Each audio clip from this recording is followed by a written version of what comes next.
movie. Today we'll be having our amazing guest, Grace Kimama. Yes, let me just tell you a bit about Grace. Grace is a business development specialist done it for 8 years, yes, and she is very keen in business psychology, and I will talk about that more. And Grace has worked on 14 organizations. Right now she's going to work in another one, and we'll talk about that one also. And she loves singing, loves learning, loves outdoor games. That's just a tip of the iceberg of what Grace does. So Grace, welcome to the show. Thank you so much, Gloria. It's great to be here, actually. Yes, it's really lovely to be here. You look amazing. Thank you, and so do you. I mean, I believe beauty is from the inside out. So naturally we live in a world where we're all saying, hey, I want to look like Kim Kardashian. No offense to Kim Kardashian anyway. I'm saying, hey, you know what, everybody's beautiful both from the inside and outside. So I love that. Welcome. Yes. So actually when you were talking about beauty, and that's just more of psychology, yes? Yes. And we had a very amazing discussion on Friday. Yes. And guys, if you know Grace, oh my gosh, like she just impacts your life. All right. I've known her for just 2 weeks, and it's been amazing knowing you. I feel like a celebrity when you say it like that. And I'm going like, okay, I'm just an ordinary Kenyan, just so we're all clear, you know? Just a little bit about my background. So I am born and raised in the countryside of Nakuru, to be specific, an area called Molo. Yeah. And a lot of people that I've met along the years always go like, so did you school in the US? Did you know you go to Ivy League schools? The closest that I ever came to an Ivy League school when I was doing my education was actually St. Andrew's School, Turi, because it was just smack next to the primary school that I went to. I know, well, I thought you went to Turi, so I'm like, what do you mean? Right, I mean, and this is so interesting when we're doing those games, those days where you were doing games, like game days, and you were competing both St. Andrews and our school, Turi School, Primary School. I'm proud of the school, really, because it birthed me, and I'm so excited as well. My aunt also went there. She's now in her 80s, so it's really one of those legendary schools to be specific. And just really growing up in the countryside, I think I've always had big dreams about. I've been a very audacious person in my family in terms of the dreams that I dream. I'm not saying the rest of my family are not ambitious. I'm just saying I think my dreams are too audacious for their taste sometimes, because there I was in the era that I grew up in. At the time we were having, for example, like I grew up watching TV in black and white. What? And how old are you, Grace? I know, right? So and one of the things that really stood out to me growing up was that when you are, when you're this young and very impressionable young person, one of the key things that excites you, for me, it's color. It's, life just really seems to be evolving through color. Yes. And I dreamt in color as well, and I saw my vision and dreams in color, and it's one of the things that actually caused me to think about, I would want to see some more color. So the black and white really was more of a challenge for me, that I want to see things in color. And over the years, of course, I've been very fortunate, of course. I mean, we grew out of that, and we got to, have a colored, screen, and it's, technology advanced, and let's say so far so good. So growing up, I managed to go through just a series of opportunities across board. For me, business development started off from the point where I got to appreciate that what I wanted to pursue, and again, audacious dreams. So at 8 years old, I was busy saying, okay, I want to be an astronaut. Yeah. Wow. And I thought to myself, being an astronaut is obviously, it's ambitious, and it's majorly because you'd see the first man sent to the moon, Neil Armstrong, and you're thinking to yourself, yes, I could possibly, just be an astronaut and be this remarkable scientist. And then the next thing you know is life changes and life happens. Oh, and when it happens, Murphy's Law, I mean, it does happen in spades. So as I got to understand myself a little bit better and growing and, getting into school, one of the things that I realized quite quickly again was that flexibility and being adaptable was something that I was able to do. But it wasn't like it wasn't instant. It didn't come off the top of my head always. However, I was just always ready and keen to understand if my dreams don't come out as I'd hoped for them to be, is this the end of my life? You know, is this the end of everything? And how I happened on business development was I was ambitious to actually pursue a course in ICT. And because for me, technology has always been something that I've deeply, deeply appreciated and I guess really been drawn to. Yes. And what I also didn't realize is that my skill sets and also my personality type are not necessarily for being a technical analyst, if you get the drift. It's more of, you know, I could actually be more people-oriented. And I didn't realize that until so different options were laid out to me. So when I said, oh yeah, I want to pursue this course in ICT, the funds were not there. So my family and a few relatives were asking me, can you think of different options that could possibly be a bit more affordable at the time? And I said to myself, okay, so I'm gonna dream big and, you know, engage different people. And along the way I got to think, oh yeah, so a specific relative who passed on a few years ago said to me, why not try business management? Because for them, it was like it's a more marketable option. It's cheaper for us as a family to kind of raise the funds needed. And I thought, okay, I'm going to give that a try. I mean, I'm not going to, you know, just give up and say, okay, it's done. And so in pursuant of business management, that's where I got my first stint with understanding what business development looks like. And as we're talking on the very basic level of being a sales agent, you know, just selling, basically selling. I've sold phones. I've not sold air. I've not sold milk to a cow. Hot air. I have thought of selling helium to the, you know, air balloon, but hey, you know, it's, a girl can dream, right? But anyway, I have done quite a bit of sales and marketing in different organizations. Earlier you mentioned that I've worked in more than 14 companies. Yes, and that's true. Majorly because of the need that arose at the time. So I would honestly say it was more of my ability to be highly adaptable. Some of the gigs that were available were very short-lived and short-term. So for me, it wasn't really like getting into it full time, or for for a start was really not a focus. But then it was just what was available and what was able to, you know, kind of afford some of the basics that I needed on the table at the time. And to be quite honest, they were a great opportunity for me to learn. There were great learning curves. So yeah, business development, so far so good. I would say that's how my journey began, because it started off, you know, me dreaming big and really wanting to be somewhere, and then across board 8+ years now down the road, I'd say I've actually managed to work with some of the most prolific businesses across board, medium to large organizations or companies that are doing remarkable and phenomenal things. And I'm currently on my way to actually getting started next month. So 1st of October, I'm going to be starting with one of the major players in the capital markets, especially here in Kenya. They are a brokerage firm. They have been in business for more than 8 years, globally, internationally. In Kenya, they're clocking now that this is their 3rd year, and they've been doing quite well. The financials are looking really great, and most importantly, I think it's one of those institutions and organizations that one enjoys to work in. And this is not my first rodeo with them, surprisingly. I've actually previously worked with them, and I just took a bit of a break just to really kind of have a feel of business out here, just setting up my own business.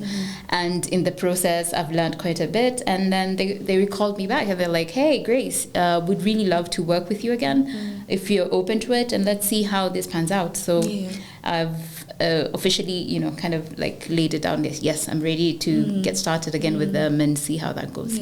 So the life of an intrapreneur and an entrepreneur. Right. You've lived both lives. Yes. So which one is best, and how will someone know, okay, I'm going to be an entrepreneur, okay, I'm going to leave the corporate market and just go and do my own thing? So how would you advise someone on that?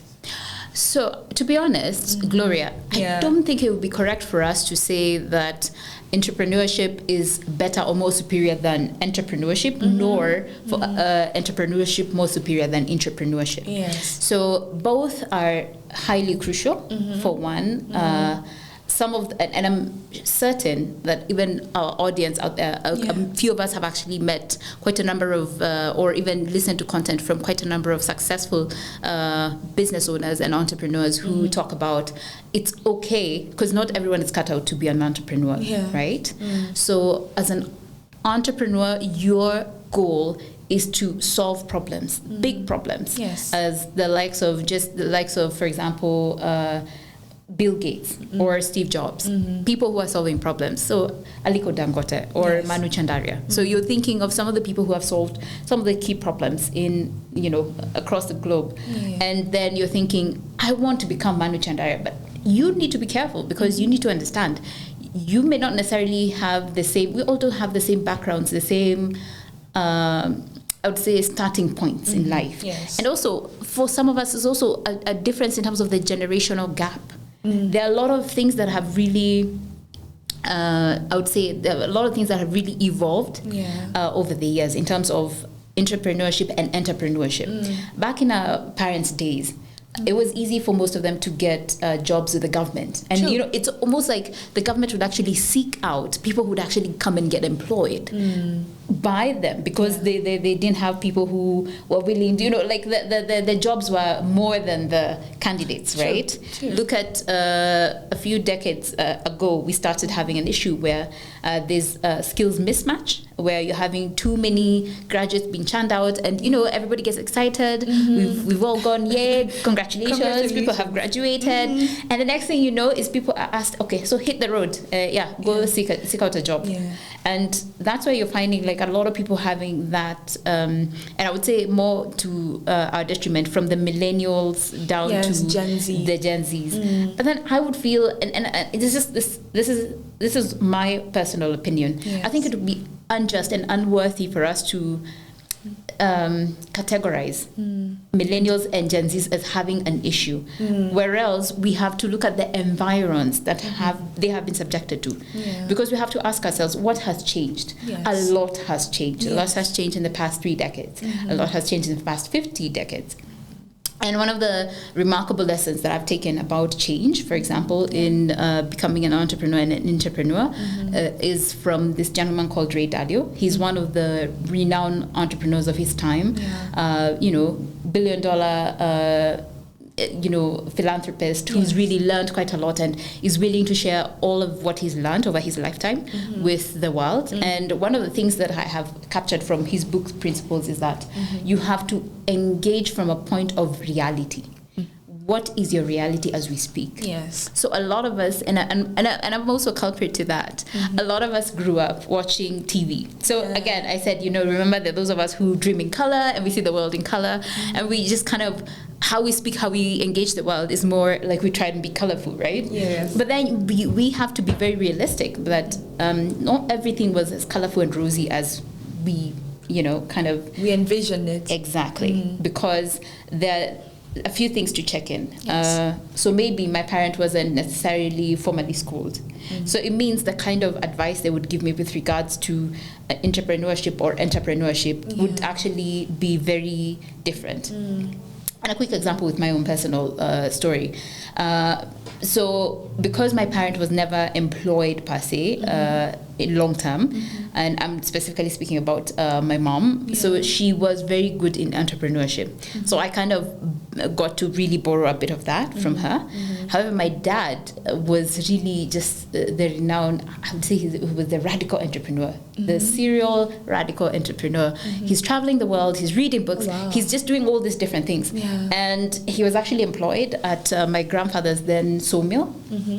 My grandfather was a very accomplished and established sawmiller or lumberjack, if you want to call him that.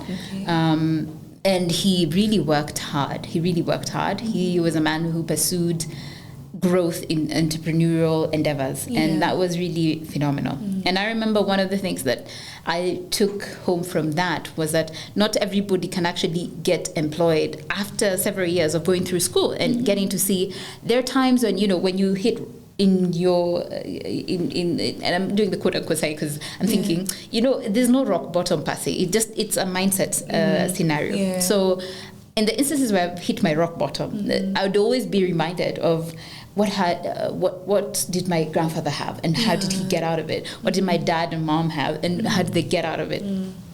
And so for myself, I do the same. And I kind of also borrow from people who've gone before us, serial entrepreneurs, people who've actually really made a big, huge name out there. However, done it from a point of they're being very realistic, they're being very authentic about their journey. Yeah. And as I earlier mentioned, for example, like when you look at some of the entrepreneurs here in Kenya who are renowned and we look up to, when you think of Manu Chandara and you listen to his story, you actually have to respect the fact that he actually has built his brand from the 60s. I mean, come on, people. Let's not say, okay, so Grace is gonna get really wealthy or really successful within a short span of years. With an instant. That's what our generation wants, actually. The Gen Z, the millennial, because that's what they have actually seen. Yes. Because we see Instagram. That's what the reality. I think that's also now where the problem starts. Yes. That's what we are seeing. So, okay, we've seen Bill Gates has. Not Bill Gates, actually, Mark Zuckerberg. Yes. Facebook, now Meta, and everything looks so seemingly right. Yes. So, and also in terms of influencers, the people we are growing up with, some of them, the 1%, they are lucky to just now go out there and, oh, you're pretty, or you can sell that, you're funny, okay.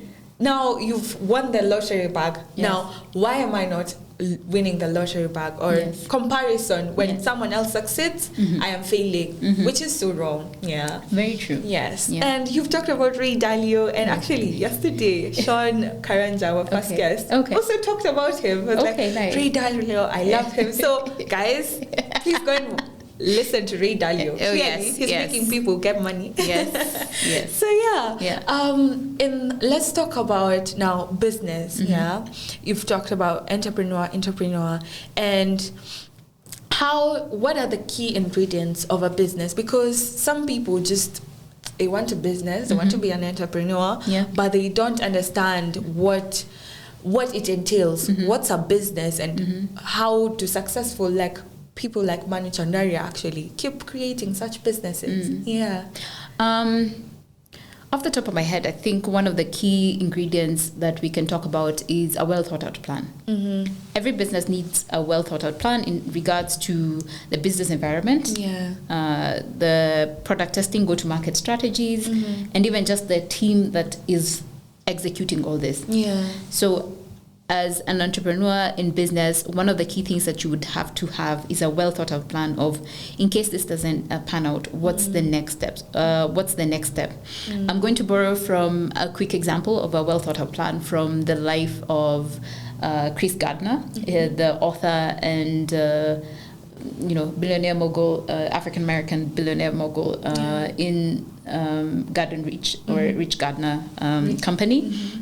And he's actually, Will Smith did a movie on him, In Pursuit of Happiness, with a Y. Oh, I cried. Oh, yes. So imagine that as a real life story of this gentleman, and listening to Chris Gardner talk about every step matters. I love his quote. He always says that baby steps do matter. Even the baby steps do matter. And what people don't understand is that his well thought out plan was, despite everything he was going through, came from being a medic, started educating himself on the stock market, going to the stock markets at his time, and being an African American man, and during the era that he was in, things were not that easy, but he pushed through. He kept going. One of the key things that he talks about there is that he, despite everything that went on in his life, because he was homeless for a good chunk of time, he's in the stock market, and there's a certain look, there's a certain way that you need to be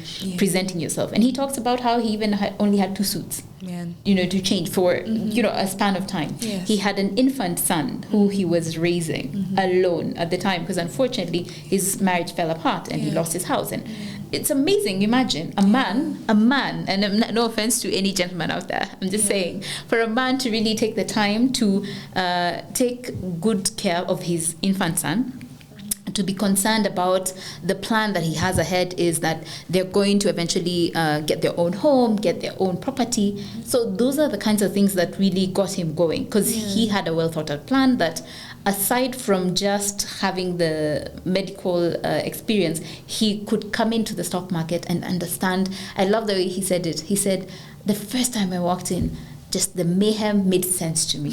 I could just read, I walked into the room and I would read everything. And I went like, now that is a well thought out plan. Because over the years, of course, he's managed to build himself, become one of the world's greatest billionaires from humble beginnings. So as we're saying, he had a pursuit of happiness that for him looked like he'd need to do whatever it required him to do, including sleeping in the office, cleaning in public bathrooms for a long period of time. When we say these things, or you read about these things, or you watch these things in a movie, like in the Pursuit of Happiness movie, you kind of think, oh yeah, it can't happen to me. But then when you think about it, he had a well thought out plan, because despite the challenges he kept facing, he kept moving. Yes. So I'd say that's one of the key ingredients. And maybe 2 more key ingredients. I'd say one has to be very focused on understanding their money management strategy, because your money management strategy will help you be legit to yourself about what you're needing to spend and what you're needing not to spend. Like, you can't go spend thrifting when you're a business owner or an entrepreneur, and most entrepreneurs struggle with that as well. Money management strategies have to really be on point, and a lot of businesses have failed because of lack of good money management strategies as well. Because people will go get funds and grants and kind of go partying. And I remember during the fail fair, if you recall, at the Attic chapter, we talked about this, and it's one of those things that you really don't think about very succinctly, but it's a really core ingredient. You really have to have a solid money management strategy. And for me, most critical above the other 2 would be having your culture right. So have the right kind of team in place, starting with your own self. You have to, if you can master yourself, you can master anything, including a team. Master managing a team, master managing a business, because when you can manage yourself, it means you'll be more thoughtful to what type of talent the business requires, and what kind of culture you allow and create for your business to thrive. A quick example perhaps we can take would be the likes of Google. So Google has been renowned to be one of the most phenomenal environments, working environments across the globe, because people have this autonomy where they can you can actually build and grow. You have a space where you can build and grow your ideas, your innovative ideas. When you think of most Silicon Valley entrepreneurs, most of them have that kind of mindset where they're usually talking about, a hub where they're able to create, and there's a freedom to do that. And just closer home, when you think about even My Growth Fund by Vusi Tembakwayo, when you look at some of the phenomenal masterclasses that he's held with some of the young African entrepreneurs cross board, starting from Kenya, there's some in Tanzania as well as in South Africa, you get to really see we have quite a number of people who really take creating a culture that is right really to heart, and look at their success rates. Off the roof. Off the roof. So it starts with mastering yourself. And I also feel that that's the beginning of a business person, or just a person. Humanity. When you master yourself, and when someone has a routine, we want to be that. There's this videos that you see, how to be that girl, how to be that guy. It's all about 5 a.m. or whatever time, and evening routine, morning routine, and just the whole, it's psychology. Just what you're keen in. Business psychology. So how should we incorporate business psychology into our businesses or into our lives? as a whole, but majorly, of course, business and money also. Business psychology and money psychology. Yeah. So one of the key things I would say is that, let me start with the business psychology part. Yeah. So for business psychology, we borrow this from most of the psychologists who have lent to some of the phenomenal algorithms across the world that are really having us addicted to the likes of TikTok and Instagram and Facebook. You find that some of the brains behind the creation of these particular global, I would say, companies is psychologists. So essentially, people who've studied psychology, essentially human behavior, and have learned some of the dynamics around that. And then, so the devs and the engineers come together to create the algorithms, and kind of the fact that, and I enjoyed this in one of the sessions I had during my learning in the financial services industry, algorithms never sleep. So for us human beings, we're going to get tired. But for algorithms, they don't go to sleep. So they will obviously run simulations even when we're asleep. So if the algorithm has learned, so Gloria goes to bed at this time, so usually her screen is off. Digital well-being. I'm sure you've noticed that even in your own, tech devices. Yes. There's now the social awareness of, we need to spend less time on our gadgets because now we're now getting addicted. Less time for family, less productivity, even at work. As much as the instruments that are very useful and helpful for our productivity, again, they're also kind of like hampering our growth as a people. So again, business psychology lends into some of these studies that have been done by various institutions, scholars, and experts across the world, showing that if we can actually be able to, how do we incorporate the right psychology? Well, I think it just begins with having a culture that is right, ensuring that every person is included. So if you have, for example, something as minute as if you work in an environment and there are people with special needs in that same institution, there should be consideration for them in terms of maybe like public restrooms and or the spaces that we're using. So if there's people who are affected by light, this seem like things that people don't think about, but they lend into the psychology of how we work in a conducive work environment. Because at the end of the day, if you're to ask this employee, if you're to ask this staff member, if you're a business owner, because you want them to be as productive as they can be, and they probably even have a mental illness or issue, say like bipolar, you'd want to know and be aware of how to support them and provide for them an environment that is fostering their best self, bringing their best self to the work, and also that support also needs to be unbiased and needs to be very, very authentic. I think that the best way I could refer it is being very authentic. And we've seen quite a few companies inculcate this. Look at our very own Safaricom. When they started off, when the company started growing, tremendous growth, it meant longer work hours for most moms who are, maybe lactating moms. So they came up with a brilliant idea of like a play area for the moms who would have issues with, say, house managers. And then you'd find that when they brought their children there, it made the moms more productive because they now feel safe. My child is safe. And in this kind of an investment, the company also got to even appreciate that this will actually help these kids. We can set up and establish a few foundations here and there that are supporting, because you think about, if I have been fortunate that Safaricom can do that for us, what about those that don't have this kind of a setup, And this has really fostered a lot of the transformation that we've seen across board through such a company because of these kinds of business psychology aspects being inculcated in the business or being integrated in the business. And down to money psychology. Now, I am not an expert, and I'm not raising this as an expert. However, my experience and my interaction with money psychology has majorly been in the financial services industry.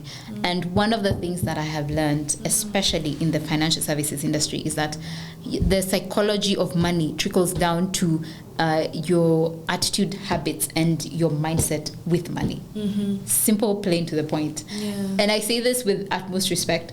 Some of the most prolific traders, they're not necessarily billionaires, but they're brilliant in how they're able to read the charts, read the markets, and be able to do exceptionally great trades and just execute great trades. They don't necessarily need to be a day trader, like trade every day. They don't necessarily need to be a swing trader, so occasionally trading. But they really are phenomenal in what they do because of having an understanding and a good relationship with the, so to speak, their emotional attachment to the money. Yes. That they're either losing or gaining, and that's why you'll find, for example, an instance was given, and even studies have shown, if a homeless person wins the lottery, so $1 million, and they have a poor relationship or mindset around money, what happens to them 1 year down the line? Bankrupt. Yes. Yeah. For some, it's not even 1 year, maybe 6 months. 6 months. Or less, depending on what they become exorbitant and extravagant with, or what their plan is, and how their psychology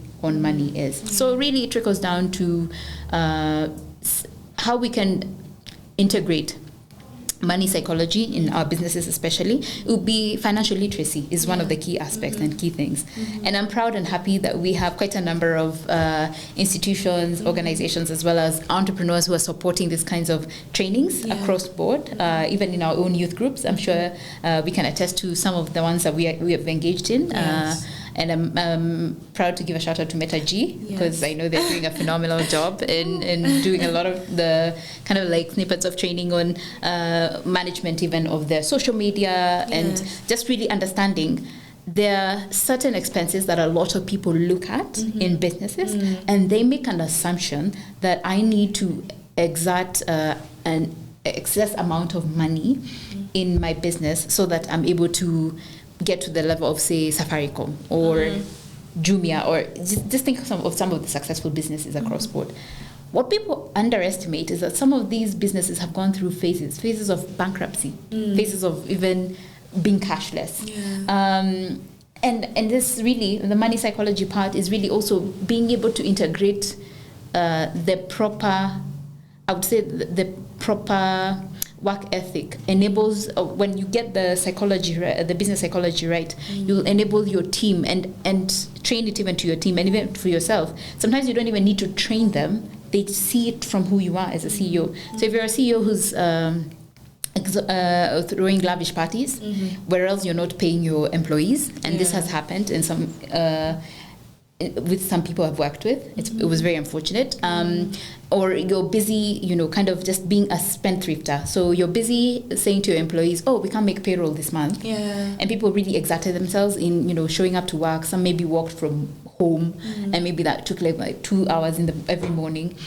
And yet you're striking new shoes. And employees are employees. They're going to think, wow, okay, all right, so okay. And this is how we're going to do the business. So it really demotivates the team and kind of causes the, as you can see, the ripple effect is lack of productivity, your business running down, and really not getting the best out of what you would have gotten from your talent.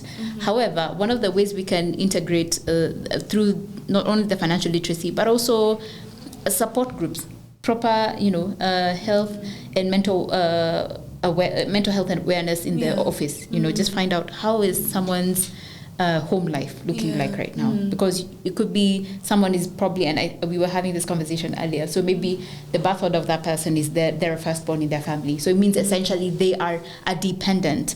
They have several dependents, including maybe their parents and their siblings. So it means this person's responsibilities will really weigh on them, and it will affect how even they get to use their finances or they use their money. True.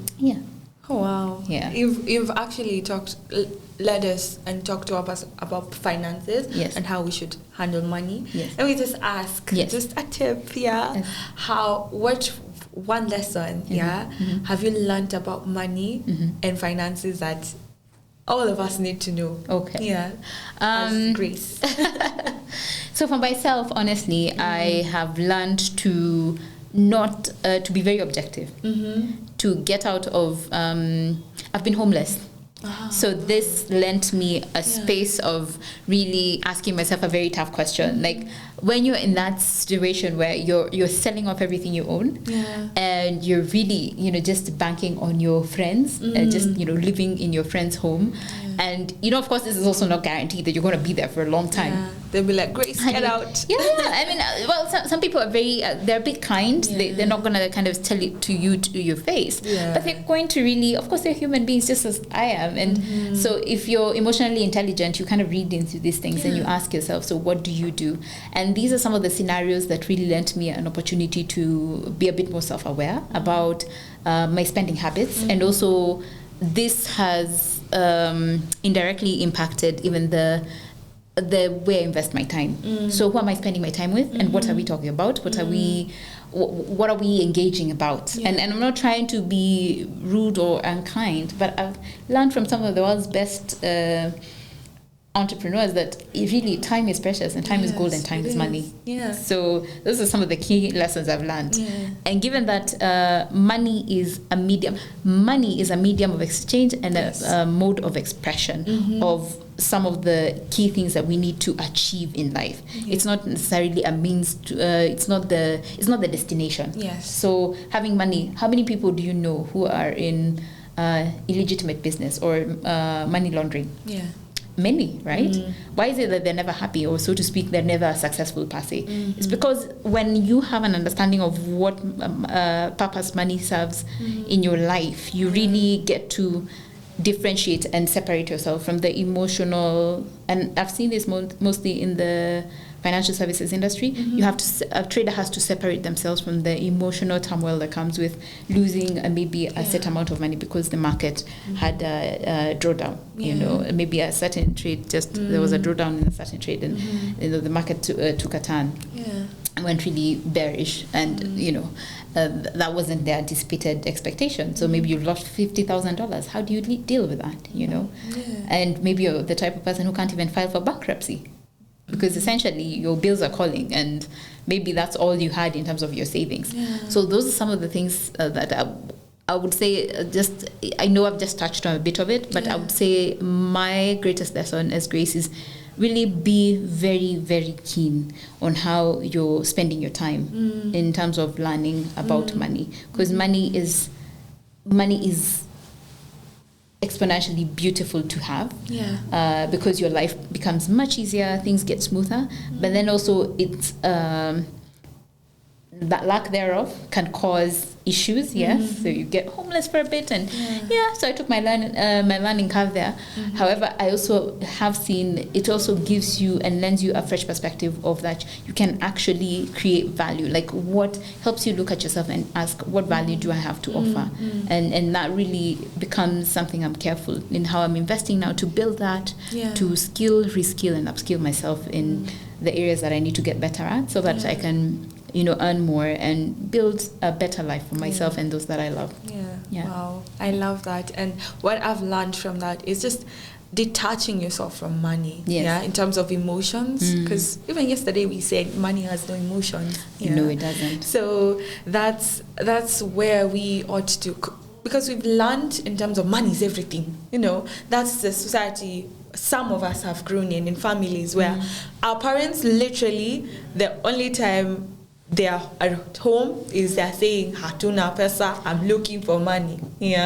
For me, sometimes, some Saturdays, my parents would say, we're going to look for money, and it's, them, they're employed in terms of government. So I'm like, okay, Saturdays are looking for money. And you're like, so everything is always, money. But now, how do we detach ourselves from that? But also, because the medium we have is money, in terms of food, in terms of everything else we need, we ought to have the tool to receive it, and that's money. So yes, that's a really good learning curve. Thank you so much. You're welcome. And finally, as we close off, what challenge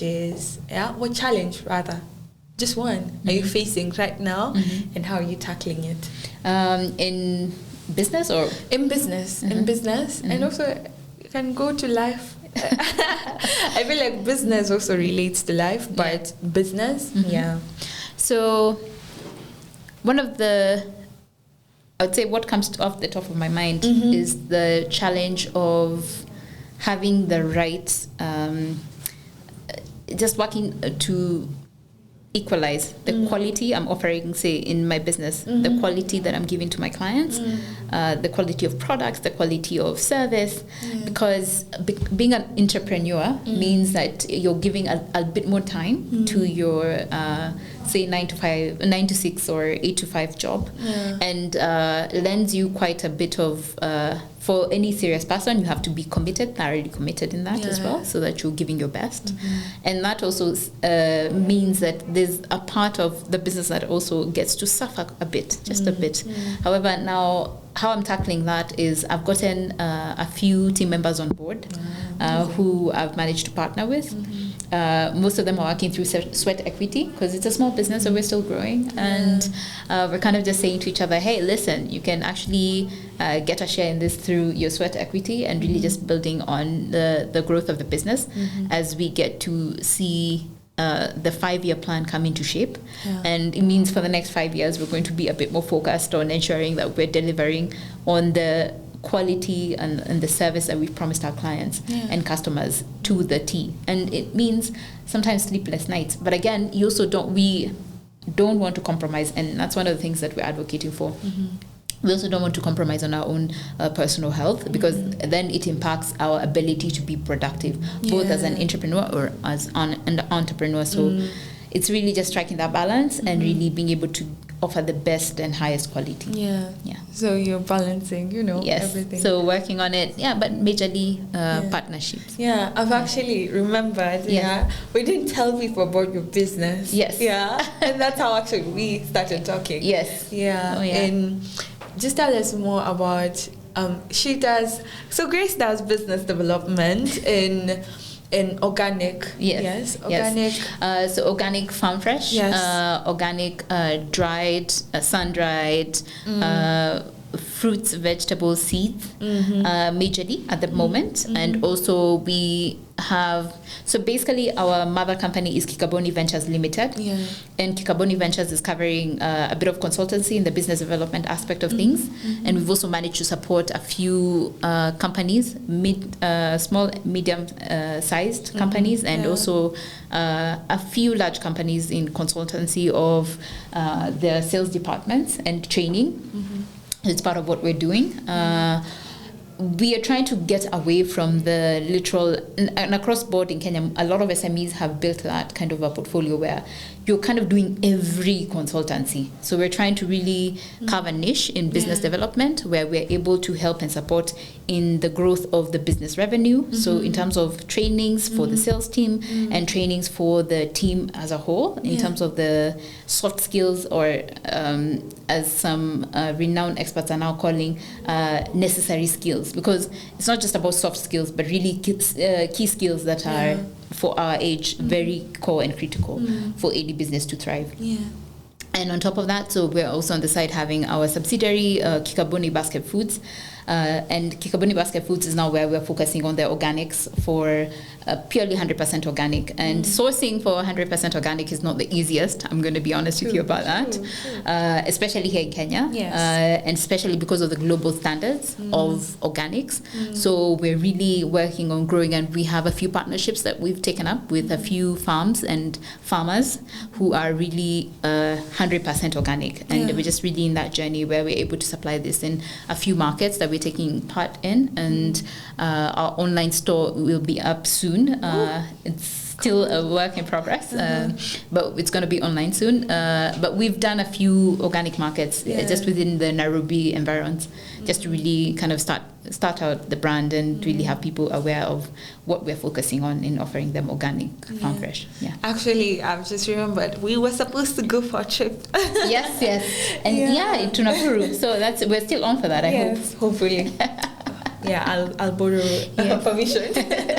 So how do we, someone who's had your story and they're like, oh my gosh, how can I connect with Grace? Oh, great. So I'm on LinkedIn. I am, I think I should buy shares in LinkedIn. I'm a firm believer in the professional networking avenues. LinkedIn has worked best for me. So I'm on LinkedIn, Grace Kimama. Yes. So just send me a connect and I'm going to revert. And you can do a quick message, just mention that you watched us on the podcast. Yeah. And also I have an email that you can reach out on. You can reach me on info@kikaboniorganics.com. info@kikaboniorganics.com. And for that, you can just reach out to me and let's have a chat and let's see how that's working out. Yes. Yes. What an amazing podcast. I have learned so much. Something I'm learning with hosting this podcast, I'm like, I have to go and re-listen. What did she say there? Yeah. And I'm taking with me Ray Dalio. I'm taking with me No Emotions, Detach Yourself from Money, and keep learning, keep growing. That's the only Grace always says change is the only constant thing. Yeah. And see you in the next episode of Money Monkey Africa. Thank you for joining us. Please subscribe. Yes. Bye. Bye.